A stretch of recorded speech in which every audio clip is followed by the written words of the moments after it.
14 जून 2020 और बॉलीवुड का एक सितारा हमेशा के लिए खत्म हो गया। लेकिन ये सुसाइड नहीं थी, ये एक साजिश थी। एक ऐसी साजिश जिसमें मेडिसिन्स कंट्रोल की गई, एविडेंस मिटाया गया, कैमरास बंद हो गए और सच को पावरफुल लोगों ने पैसे के दम पे हमेशा के लिए दफना दिया। सोचो, रिया चक्रवर्ती जो डॉक्टर नहीं थी, थेरेपिस्ट नहीं थी, वो डिसाइड कर रही थी कौन सी मेडिसिन्स लेनी है, कितनी क्वांटिटी में, कब लेनी है। प्रिस्क्राइब डॉक्टर्स को हटाओ, नए डॉक्टर्स लाओ, मेडिसिन्स बदलो। क्यों? क्या डेलिबरेटली सुशांत की मेंटल स्टेट वर्स की जा रही थी? क्या उन्हें तोड़ने का प्लान था? और फिर आया 14 जून का वो मिस्टीरियस दिन। 10 बजे रूम बंद हुआ, 1:30 बजे दरवाजा तोड़ा, 3.25 घंटे का गैप। उस बीच अंदर क्या हो रहा था? कोई सीरियसली कोशिश नहीं की मेकर बुलाया गया डुप्लीकेट की जगह। क्यों? क्या कुछ छुपाया जा रहा था अंदर? और सीसीटीवी, बिल्डिंग में कैमरास थे, एक दिन पहले का फुटेज था, एक दिन बाद का भी था। सिर्फ 14 जून का नहीं मिला, कैमरा उसी एक दिन खराब था। ये कोइंसिडेंस है या साजिश? आज इस वीडियो में वो सच सामने आएगा जो मीडिया ने छुपाया और इंडस्ट्री ने दबाया। तैयार हो जाइए, क्योंकि ये कहानी आपको अंदर तक हिला देगी। 21 जनवरी 1986 पटना। बिहार की गलियों में एक लड़का पैदा हुआ, सुशांत सिंह राजपूत। एक मिडिल क्लास घर, पापा कृष्ण कुमार सिंह गवर्नमेंट एम्प्लॉय, सीधा साधा इंसान। माँ उषा सिंह घर की धुरी, 4 बड़ी बहनें और घर का लाडला छोटा सुशांत। फाइनेंशियली देखें तो ज्यादा अमीर नहीं थे, लेकिन कोई कमी भी नहीं थी। खाना था, कपड़े थे, पढ़ाई का खर्चा होता था, एक इज्जतदार मिडिल क्लास जिंदगी। लेकिन सुशांत के सपने, उनके सपने इस कंफर्टेबल जिंदगी से काफी बड़े थे। स्कूल में ये लड़का अलग ही था। Saint Karen's high school Patna,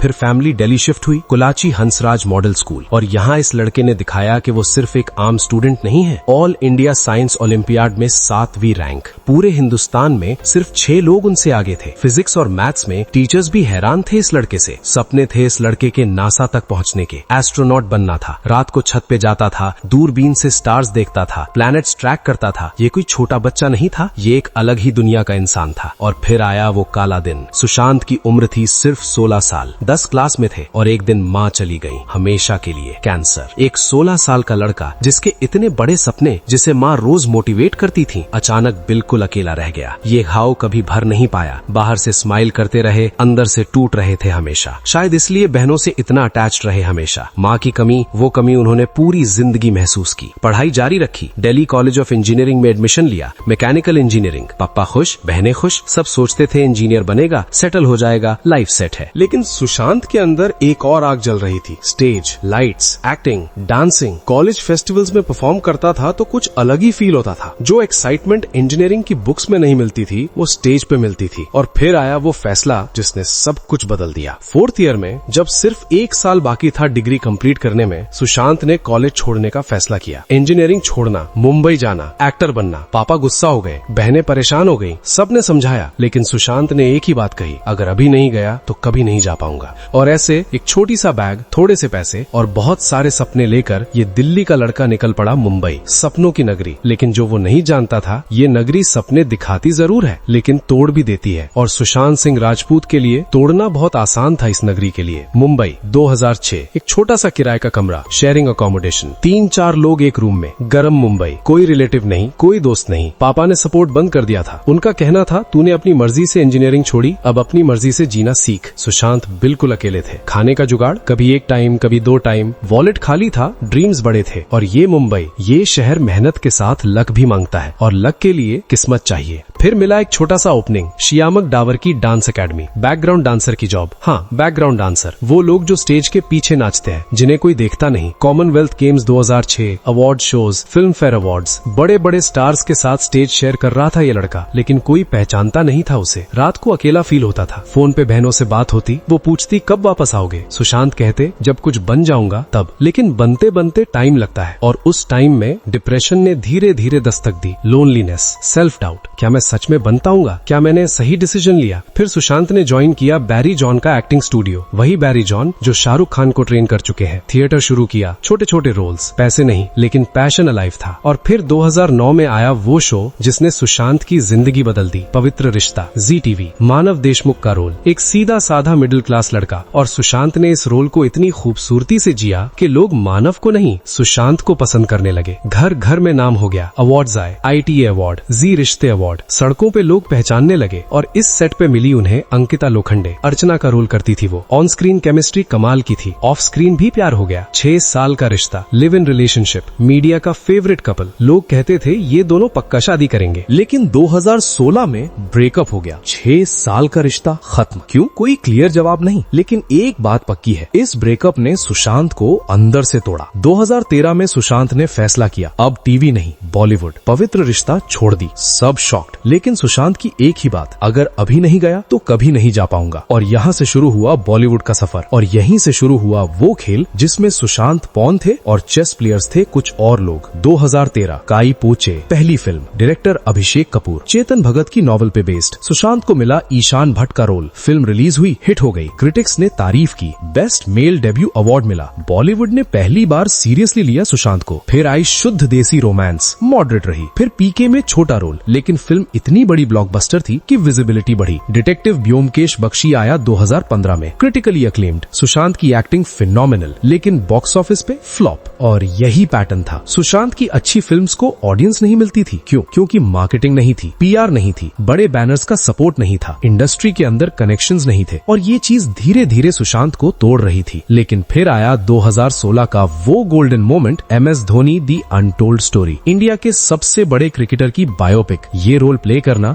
ये कोई छोटी बात नहीं थी। सुशांत ने 6 महीने की मेहनत की, क्रिकेट प्रोफेशनली सीखा, धोनी की बॉडी लैंग्वेज, उनका एक्सेंट, उनका अंदाज, सब कुछ एब्जॉर्ब किया। ये सिर्फ एक्टिंग नहीं थी, ये एक ट्रांसफॉर्मेशन था। फिल्म रिलीज हुई, 216 crore world wide collection, super hit. Sushant के लिए अवार्ड्स आए, बेस्ट एक्टर के नॉमिनेशंस। पूरी इंडस्ट्री ने माना ये एक सुपरस्टार है। पहली बार लगा था कि अब कुछ नहीं रोक सकता सुशांत को, आउटसाइडर भी सुपरस्टार बन सकता है। ये उन्होंने प्रूव कर दिया। लेकिन बॉलीवुड में जब एक आउटसाइडर इतना बड़ा हो जाता है तो इंडस्ट्री को खतरा फील होता है, और फिर शुरू होती है वो चाल जो धीरे धीरे चलती है, दिखती नहीं लेकिन तोड़ देती है इंसान को अंदर से। अभी असली गेम शुरू भी नहीं हुआ था। ये है बॉलीवुड का वो अंधा सच जिसे लोग समझना नहीं चाहते, या समझते हैं लेकिन चुप रहते हैं, क्योंकि अगर बोलो तो काम बंद हो जाता है। बॉलीवुड में कैंप्स हैं, फैमिलीज हैं, ग्रुप्स हैं। करण जौहर का कैंप, सलमान खान का कैंप, यशराज फिल्म्स का कैंप। अगर आप इनमें से किसी के खेमे में हैं तो आपको काम मिलेगा, प्रमोशन मिलेगा, अवार्ड्स मिलेगा। लेकिन अगर आप अकेले हैं, अगर आप आउटसाइडर हैं, तो सॉरी, आप यहाँ सरवाइव नहीं कर सकते। और सुशांत किस कैंप में थे? किसी में नहीं। ना करण जौहर के पास, ना सलमान के पास, ना YRF के पास, बिल्कुल अकेले, सेल्फ मेड, इंडिपेंडेंट। और बॉलीवुड में इंडिपेंडेंट रहना ये सबसे बड़ी भूल होती है। पहला एग्जाम्पल, करण जौहर का शो कॉफी विद करण। हर बड़ा स्टार आता है इस शो पे। दीपिका आई, रणवीर आया, आलिया आई। लेकिन सुशांत, MS धोनी के बाद भी, छिछोल के बाद भी सुशांत को कभी इनवाइट नहीं किया गया, कभी नहीं। जब शो में गेस्ट से सुशांत के बारे में पूछा जाता था तो ल्यूक वार्म रिस्पॉन्सेज मिलते थे, डेलिबरेटली इग्नोर किया जाता था। ये पब्लिक ह्यूमिलिएशन था, सबके सामने, कैमरास के सामने। दूसरा एग्जाम्पल, ड्राइव, करण जौहर की धर्मेटिक प्रोडक्शन, सुशांत की फिल्म, लेकिन फिल्म को थिएट्रिकल रिलीज नहीं मिली, सीधा नेटफ्लिक्स पे डाल दिया गया। एक सक्सेसफुल एक्टर की फिल्म को बिना थिएटर रिलीज के OTT पे डालना, ये इंसल्ट है। मैसेज क्लियर था, तुम्हारी वैल्यू नहीं है बड़े पर्दे के लिए। इंडस्ट्री इनसाइडर्स का कहना है कि ये डेलिबरेटली किया गया था। सुशांत को मेंटली तोड़ा जा रहा था, सिस्टमैटिकली। तीसरा एग्जाम्पल, यशराज फिल्म्स। यशराज ने YRF के साथ 3 फिल्म का कॉन्ट्रैक्ट साइन किया था, शुद्ध देसी रोमांस, ब्योमकेश बख्शी, और तीसरी थी पानी, शेखर कपूर की एम्बिशियस प्रोजेक्ट। बहुत बड़ी फिल्म होने वाली थी। सुशांत बहुत एक्साइटेड थे, बहुत ज्यादा, लेकिन पानी शेल्व हो गई, कैंसिल, खत्म। कोई एक्सप्लेनेशन नहीं, कोई रीजन नहीं बताया YRF ने। एक बड़ा अपॉर्चुनिटी बस ऐसे ही खत्म कर दिया। रिपोर्ट्स के मुताबिक कॉन्ट्रैक्ट के दौरान सुशांत के साथ जो फाइनेंशियल ट्रीटमेंट हुई वो एक लीड एक्टर के लिए बिल्कुल सही नहीं थी। लीड एक्टर थे लेकिन ट्रीटमेंट सपोर्टिंग एक्टर जैसी थी, और कॉन्ट्रैक्ट की वजह से बाहर दूसरी फिल्म्स भी नहीं कर सकते थे फ्रीली। चौथा example, award shows. MS Dhoni की परफॉर्मेंस, एक 200 करोड़ की ब्लॉकबस्टर का लीड एक्टर, मेथड एक्टिंग, 6 महीने की प्रिपरेशन, लेकिन बेस्ट एक्टर नहीं मिला। फिल्म फेयर ने आमिर खान को दिया दंगल के लिए। अच्छा था आमिर का परफॉर्मेंस, लेकिन सुशांत भी डिजर्व करते थे। और ये एक बार नहीं हुआ, बार बार हुआ। मल्टीपल अवार्ड शोज ने सुशांत को इग्नोर किया, नॉमिनेशंस तक नहीं, जैसे एग्जिस्ट ही नहीं करते हो। लेकिन स्टार किड्स की मीडियोकर फिल्म्स को नॉमिनेशंस मिलते थे, रेड कार्पेट मिलता था, अवार्ड्स मिलते थे, क्योंकि वो इनसाइडर्स थे। सुशांत की डायरी में एंट्रीज मिली, feel sidelined by the industry, projects going to star kids, why am I not getting the respect I deserve. अब सवाल ये है कि क्या ये सिर्फ प्रोफेशनल फ्रस्ट्रेशन था या ये एक प्लान्ड साजिश थी? क्या इंडस्ट्री ने डेलिबरेटली एक टैलेंटेड आउटसाइडर को तोड़ने का फैसला किया था? पांचवा एग्जाम्पल, मीडिया और PR मशीनरी। बॉलीवुड में एक कल्चर है ब्लाइंड आइटम्स का। गॉसिप कॉलम्स में अनाम आर्टिकल्स छपते हैं। ये टीवी एक्टर सोचता है वो सुपरस्टार है, इस आउटसाइडर का करियर खत्म होने वाला है। ये सेल्फ मेड एक्टर किसी को पसंद नहीं इंडस्ट्री में। ये सब सुशांत के बारे में था। उनकी इमेज इमेज सिस्टमैटिकली खराब की जा रही थी और उनके पास स्ट्रॉन्ग पीआर टीम नहीं थी जो इस प्रोपेगेंडा को काउंटर करे। अकेले लड़ रहे थे। कंगना रानौत ने ओपनली कहा करण जौहर मूवी माफिया है। सुशांत को डेलिबरेटली साइडलाइन किया गया। इंडस्ट्री ने उसे कभी एक्सेप्ट नहीं किया क्योंकि वो आउटसाइडर था। कंगना खुद भी आउटसाइडर है। उन्होंने ये सब खुद फेस किया है, इसलिए उनकी बातें, उनका दर्द सच लगता है। अब देखिए पूरा पिक्चर। छिछोरे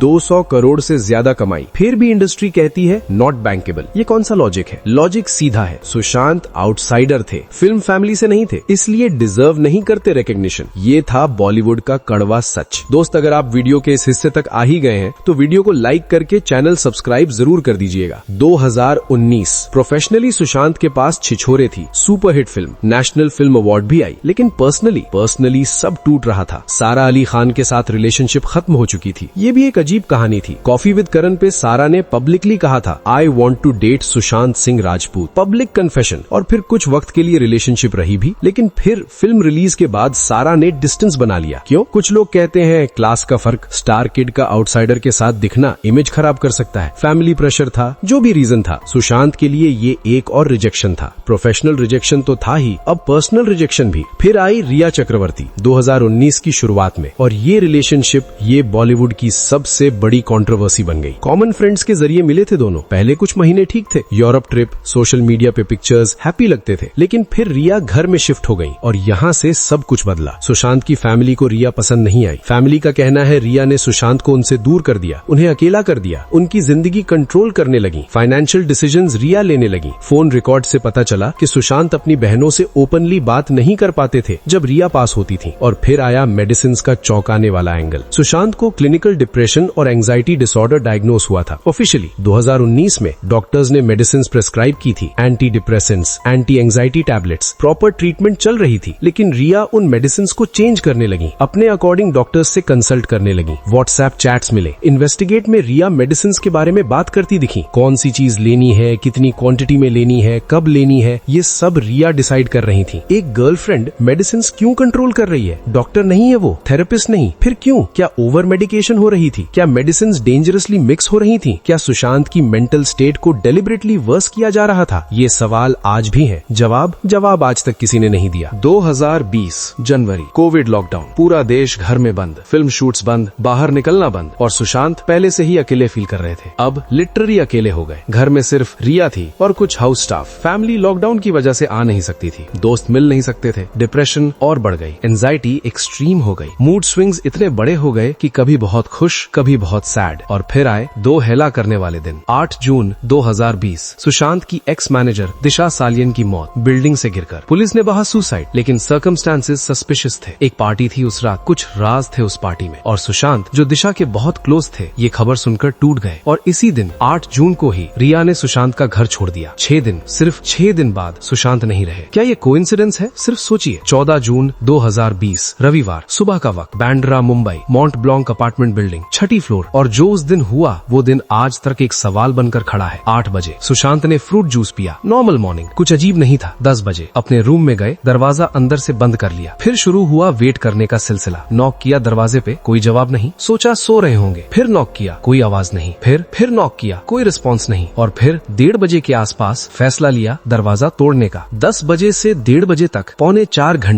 4 घंटे किसी ने सीरियसली कोशिश नहीं की? ये नॉर्मल है क्या? अपने प्यारे इंसान का दरवाजा बंद हो और आप पौने 4 घंटे वेट करो। और दूसरी बात, की मेकर को क्यों बुलाया? हर फ्लैट में मेंटेनेंस के लिए डुप्लीकेट कीज होती हैं, सिक्योरिटी के पास होती हैं, फिर की मेकर? कुछ लोग कहते हैं इस डिले में कुछ था, कुछ छुपाया जा रहा था। 1:30 बजे दरवाजा खुला और अंदर का नजारा, सुशांत लटके हुए थे, ग्रीन कुर्ता, सीलिंग फैन से, अकेले। एम्बुलेंस आई, पुलिस आई, बहुत देर हो चुकी थी, सुशांत जा चुके थे। बॉडी कूपर हॉस्पिटल गई पोस्टमार्टम के लिए। और यहाँ से शुरू होती है असली कंट्रोवर्सी। ऑफिशियल रिपोर्ट क्या कहती है? Death by asphyxia due to hanging, time of death 10 से 12 बजे के बीच एस्टिमेटेड। कोई बाहरी चोट के निशान नहीं इनिशियली, कोई नशा सिस्टम में नहीं इनिशियली, कोई सुसाइड नोट नहीं मिला, दरवाजा अंदर से लॉक्ड। मुंबई पुलिस का conclusion, clear case of suicide, depression की वजह से। लेकिन और यहीं पे स्टोरी मुड़ जाती है। पहला सवाल, सीलिंग फैन वाला इशू। सुशांत की हाइट 6 फुट, रूम की सीलिंग हाइट 10 से 11 फुट। कोई स्टूल यूज करता तो स्टूल कहाँ गया? क्राइम सीन फोटोज में स्टूल की क्लियर पोजीशन नहीं। फॉरेंसिक एक्सपर्ट्स ने डाउट किया, फिजिकली पॉसिबल नहीं लगता स्टैंडर्ड मेथड से। दूसरा सवाल, की कहाँ थी? दरवाजा अंदर से लॉक, ठीक है, लेकिन की का क्या हुआ? कीज अलिजिडली मिसिंग थी। तीसरा सवाल, सीसीटीवी फुटेज। फुटेज, बिल्डिंग में कैमरास थे। 14 जून का फुटेज अवेलेबल नहीं था, कैमरा काम नहीं कर रहा था उस दिन। एक दिन पहले का फुटेज था, एक दिन बाद का फुटेज था, सिर्फ 14 जून का नहीं। इतना कन्वीनियंट कोइंसिडेंस। चौथा सवाल, व्हाट्सएप चैट्स। कुछ डेटा अलेजिडली डिलीट किया गया था, डेटा रिकवरी हुई या नहीं पब्लिकली क्लियर नहीं। पांचवा सवाल, पोस्टमार्टम रिपोर्ट में इनकंसिस्टेंसीज। इनिशियल रिपोर्ट और फाइनल रिपोर्ट में कुछ डिफरेंसेस थे। कुछ इंडिपेंडेंट डॉक्टर्स ने रिपोर्ट देखी और कहा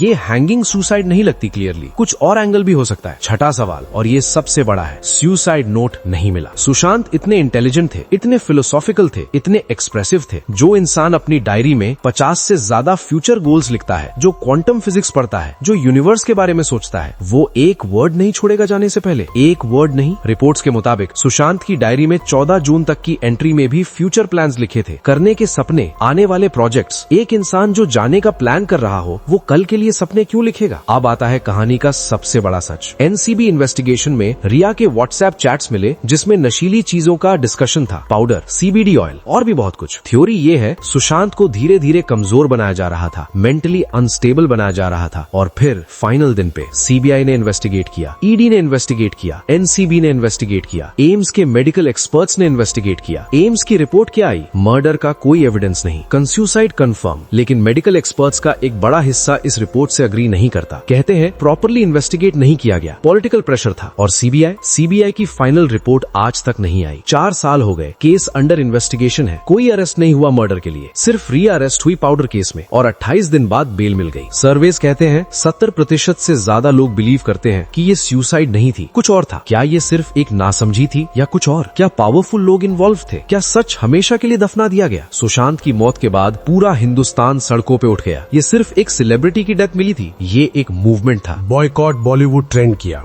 #जस्टिस फॉर SSR ट्रेंड किया, #बॉलीवुड माफिया ट्रेंड किया, crores of tweets, millions of posts. Karan Johar के घर के बाहर डेमोन्स्ट्रेशंस हुए, सलमान खान को ब्लेम किया गया, इंडस्ट्री को ब्लेम किया गया, नेपोटिज्म को ब्लेम किया गया। पहली बार लोगों ने सीरियसली देखा, हाँ ये इंडस्ट्री करप्ट है, हाँ आउटसाइडर्स के साथ डिस्क्रिमिनेशन होता है, हाँ कैम्प्स हैं, माफियाज हैं, पावर गेम्स हैं, पाउडर कल्चर भी एक्सपोज हुई। एनसीबी इन्वेस्टिगेशन में जो पैंडोरास बॉक्स खुला, उसने दिखाया कि बॉलीवुड के ग्लिटरी पर्दे के पीछे कितना अंधा खेल चल रहा है। रिया अरेस्ट हुई, शौविक अरेस्ट हुआ, लेकिन बड़े नाम बच गए क्योंकि उनके पास पावर है, इन्फ्लुएंस है, पैसा है, सिस्टम उनका है। कंगना रनौत ने बार बार कहा सुशांत को इंडस्ट्री ने तोड़ा सिस्टमैटिकली और मैं गलत नहीं हूँ, और ये सुनकर करोड़ों लोगों ने सिर हिला दिया। मेंटल हेल्थ अवेयरनेस भी बढ़ी, पहली बार लोगों ने सीरियसली बात की, डिप्रेशन क्या होता है, थेरेपी क्यों जरूरी है, हेल्प मांगना कमजोरी नहीं होती। लेकिन ये अवेयरनेस लेट आई, बहुत लेट। सुशांत को हेल्प चाहिए थी, वो नहीं मिली। अब अवेयरनेस बढ़ रही है, लेकिन किसके लिए? अगले सुशांत के लिए। सुशांत की फैमिली आज भी केस लड़ रही है, पापा ने केस फाइट की, बहनों ने आवाज उठाई, हमारा भाई, उसको जस्टिस चाहिए। लेकिन सिस्टम इतना स्लो है, 4 साल हो गए, जस्टिस कहाँ है? दोस्तों ये तो हो गई सुशांत सिंह राजपूत की कहानी, मगर क्या आपको ये पता है कपिल शर्मा जिसके पास एक समय पहनने को कपड़ा नहीं, खाने को खाना नहीं होता था, वो आज इंडिया का इतना बड़ा कॉमेडियन कैसे बन गया है? अगर आपको ये जानना है तो वीडियो स्क्रीन पर आ रहा है, क्लिक करके जरूर देखिएगा।